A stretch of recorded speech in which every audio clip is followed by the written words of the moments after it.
I am Avelina Kalimpong Torres from Cagayan de Oro City. In 2005, or 11 years ago, I was diagnosed with papillary carcinoma. It was a cancer in my thyroid. So the doctor advised the radiation treatment for me. And that treatment I followed gave me much pain because I was isolated in 1 month time away from my family and suffering so much pain alone. But still, in 2 years' time, the monitoring check-up told the results that I still have my cancer cells in my body. It never helps in my health condition. Instead, I felt weaker and weaker every day. But I never lost my hope.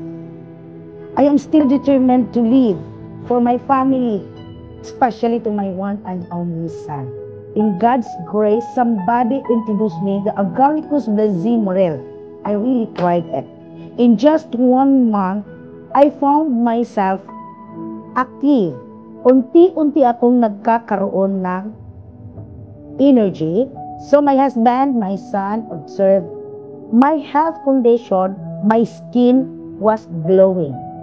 So with that result, I really bank on my belief with the help of God that I will be one of these kadyat lang na emotional ko.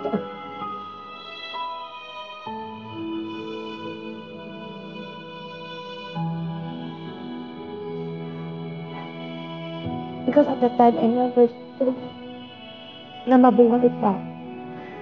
Well, sorry for 50 years because this is tears of happiness. Because in 1 period of time, I found myself so healthy. I was so healthy after a year. I am so thankful above all from God. And finally, I will encourage all the people who are surviving of cancers. Please try the product of Classic Herbs. Because a lot of people really believe and I had help. I hope everybody will listen to this news. Agaricus Blazimorel and all other products of Classic Herbs are very good products that will really help our body.